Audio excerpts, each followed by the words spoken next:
Fat ট্রান্সফারের ক্ষেত্রে আসলে কাউন্সিলিংটি সেটি আসলে আপনারা কিভাবে করে থাকেন? যেমন ধরেন অনেক সময় অনেক পেশেন্ট আসেন, এসে বলবেন স্যার আমার চাপা ভাঙা। আসলে চাপা কিন্তু ভাঙা না, মেন্ডিবল ভালোই আছে, দেখা যায় তার গালগুলোতে ফ্যাট একটু কম। উনি কিন্তু ফ্যাট ট্রান্সফারের খুব ভালো একজন ক্যান্ডিডেট।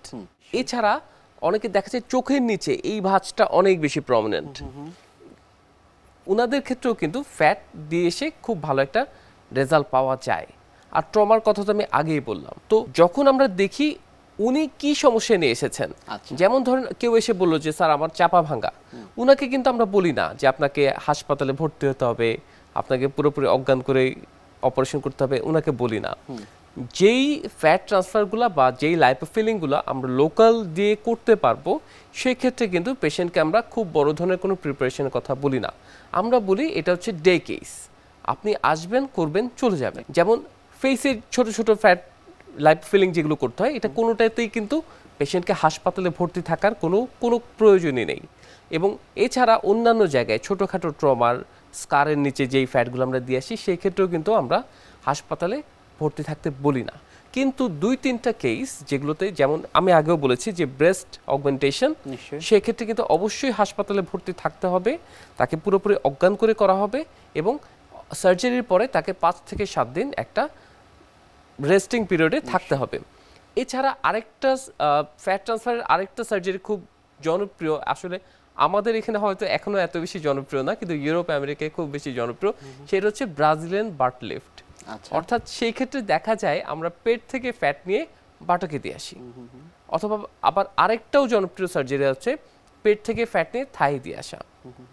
তো এই কেসগুলোতে দেখা যায় যে হয়তো পুরোপুরি অজ্ঞান করতে হয় না, কিন্তু তাকে স্পাইনাল বা শরীরের অর্ধেক দেশে অনেক হচ্ছে।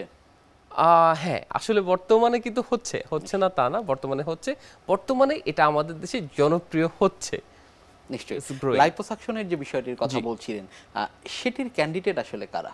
লাইপোসাকশনের ক্যান্ডিডেট হচ্ছে, ধরেন অনেক ভারী একজন মানুষ, ওবেস মানুষ, উনি যদি এসে বলেন যে স্যার আমি লাইপোসাকশন করতে চাই, আমি বলবো I am really sorry sir, আসলে লাইপোসাকশন করে আপনার ওজন কমানো সম্ভব না, আপনার ইন টোটাল বডির অবেসিটি কিন্তু লাইপোসাকশনে কমবে না। তাহলে কথা হচ্ছে লাইপোসাকশন করে আমরা কি করি? শরীরের স্পেসিফিক কিছু জায়গা আছে যেখানকার ফ্যাটটা ডায়েট এবং এক্সারসাইজের মাধ্যমে কমতে চায় না, সেগুলোকে আমরা রেজিস্ট্যান্ট ফ্যাট বলি। যেমন ধরেন একজন মানুষ মোটা ছিলেন, উনি স্লিম হয়ে গেলেন, কিন্তু উনার থুতনিতে যে ফ্যাটটা জমেছিল সেটা কিন্তু কমতে চাবে না, তার ওভারঅল ফেসের ফ্যাট কিন্তু কমে যাবে। তখন আমরা বলি না, ওনার তো ডাবল চিন আছে, এটা আমরা ছোট্ট একটা ছিদ্র করে ডাবল চিনটা নিয়ে আসতে পারি, ফ্যাটটা নিয়ে আসতে পারি। আবার যেই তলপেটের তো একটা ইউনিভার্সাল ডিপোর্ট এরিয়া, এখানে ফ্যাট জমা হতেই থাকে এবং এখানকার ফ্যাট সবার আগে জমা হয় এবং সবার শেষে গিয়ে এটা কমতে শুরু করে। ফলে তলপেট খুব ভালো একটা জায়গা যেখানে লোকালাইজড ফ্যাটের একটা কালেকশন থাকে, যেটা লাইপোসাকশন করে কমিয়ে আনা সম্ভব।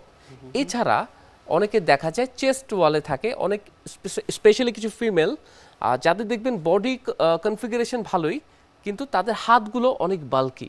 আচ্ছা, তো তারা যখন স্লিভলেস পড়তে চান, তারা খুব আনইজি ফিল করেন যে না, আমার হাতটা তো খুব মোটা দেখাচ্ছে। তো তাদের কিন্তু আর্ম লাইপোসাকশনের তারা খুব ভালো ক্যান্ডিডেট এবং সেটার রেজাল্টও চমৎকার, পেশেন্ট কমপ্লায়েন্সও ভালো, পেশেন্ট এটা নিয়ে খুবই খুশি থাকেন।